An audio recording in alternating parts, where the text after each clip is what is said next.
Nonton TV dibayar.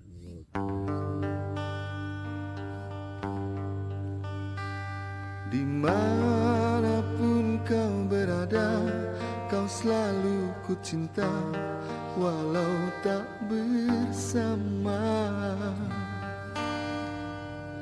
Sepenuh hati padamu, ku cinta dengan jiwa.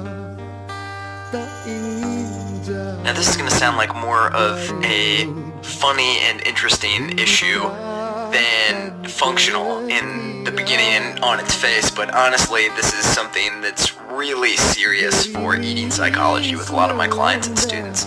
I know people who love having massive meals, just huge amounts of food, when they sit down to eat, and whether it's just because they don't eat during the entire workday or they just love feeling really full and satisfied from everything that they're consuming. This is a real issue, and eating psychology is a big part of dialing in your program to make sure we lose that abdominal fat and expose your abs. So if the high frequency eating method and eating smaller meals throughout the day to keep your blood sugar balanced isn't an issue for you or isn't the right choice for you, I've been testing a method known as intermittent fasting. Now, before you run off away from this lecture and get scared because fasting's incorporated in there, don't think, oh Jack, well I'm scared, I've never fasted before in my life and it sounds a little crazy and I don't know if I can just not eat for long periods of time.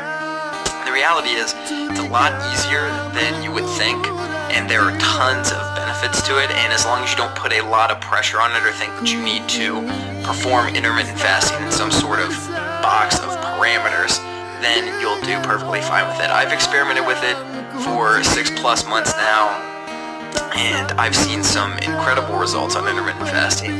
The first and foremost, it didn't even have to do with seeing the leanest abs that I've ever seen in my life. My abs have by far looked the best, leanest. I've reached my lowest body fat percentages of all time on intermittent fasting, which is fluctuating between 8 and 10% body fat.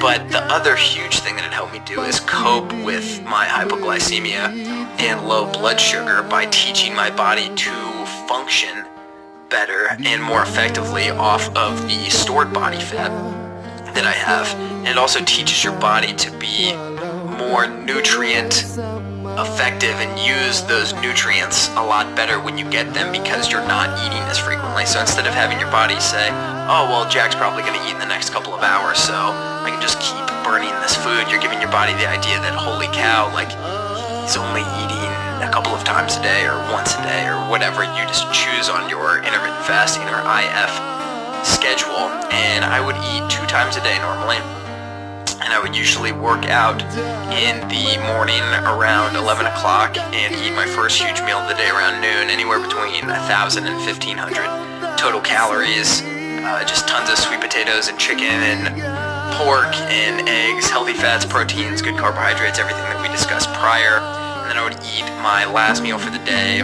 between 7 and 10 o'clock. I know that's a broad range. And I would give myself, depending on those hours, between I'd say 11 or 12 hour to 16 to 18 hour period of fast.